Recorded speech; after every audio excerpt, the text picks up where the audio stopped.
መግለጫውን የሰጡት የክልሉ ምክትል ርዕሰ መስተዳድርና የትምህርት ቢሮ ኃላፊ አቶ በየነ በራሳ እንደገለጹት የተማሪዎች ውጤት እንዲሻሻል ከመሰረታዊ ደረጃ ጀምሮ ትኩረት የሚፈልግ ሲሆን ተማሪዎችን ከኬጂ ጀምሮ ጥራት ያለው ትምህርት እንዲያገኙ በየደረጃው በቅርብ ክትትል እየተሰራ ይገኛል። የትምህርት ስራ የሁሉን ተሳትፎ ይፈልጋል።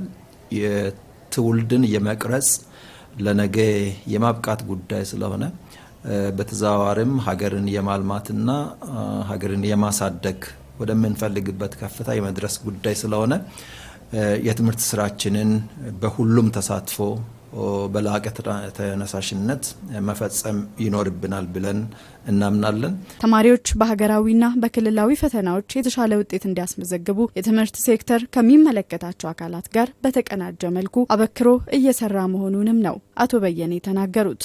በዚህ ዓመት በተለየ ሁኔታ ከሁሉም ትምህርት ቤቶች የተውጣጡ የ12ኛ ክፍል ተማሪዎችን ከሐዋሳ ዩኒቨርሲቲ ጋር በመተባበር በተሻሉ መምህራን እና ከተለያዩ ቦታዎች የተሻሉ ናቸው ተብለው በተማሪዎችም ጭምር የሚመረጡትን መምህራን አቅርበን በርካታ ስራ ሰርተናል።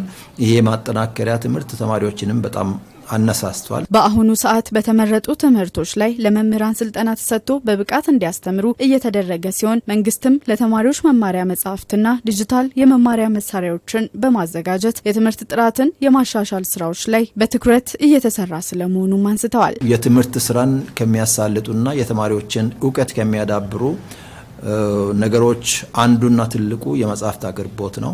ባለፉት ጊዜያት ያው የመጻሕፍት አቅርቦት ችግር ስለነበረ የክልሉ መንግስት ከ700 ሚሊዮን በላይ በጀት መድቦ መጻሕፍትን አትሞ ማቅረብ ችሏል። በተለይም በአንደኛ ደረጃ የሁለተኛ ደረጃ መጻሕፍትን ትምህርት ሚኒስቴር አግዞን አንድ ለአንድ ማድረስ ችለናል።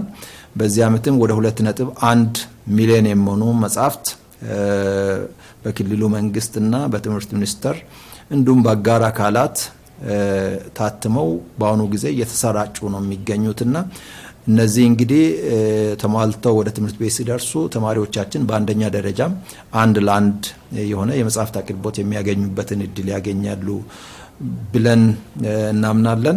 ተማሪዎች ለፈተና በተሻለ ሁኔታ የማጠናከሪያ ትምህርት ከ2017 ጀምሮ የተሰጠ መሆኑን ገልጸው በቀሪ ወራት በተለይ ለ12ኛ ክፍልና ከዚያ በታች ላሉ ተማሪዎች ትኩረት እንዲሰጥ አሳስበዋል። ሁሉም መተባበር ከቻለ ይሄ አስደንጋጭ የነበረው የ12ኛ ክፍል ውጤት መሻሻል የሚችልበት እድል በእጃችን ያለ መሆኑን የሚያሳይ ስለሆነ አሁን የዚህ ዓመት ፈተናን ወደ 24000 የሚሆኑ ተማሪዎቻችን የ12ኛ ክፍል ፈተናን ይቀበላሉ፣ ተመዝግበው ተዘጋጅተዋል። በክልሉ ዘንድሮ ከ12ኛ ክፍል መልቀቂያ ሀገር አቀፍ ተፈታኝ ተማሪዎች 10000 በኦንላይን 14000 ያህሉ ደግሞ በወረቀት እንደሚፈተኑም ጠቁመዋል። ፈተናው ይሰጣል ተብሎ የሚታሰበው በሰኔ ወር ውስጥ ነው።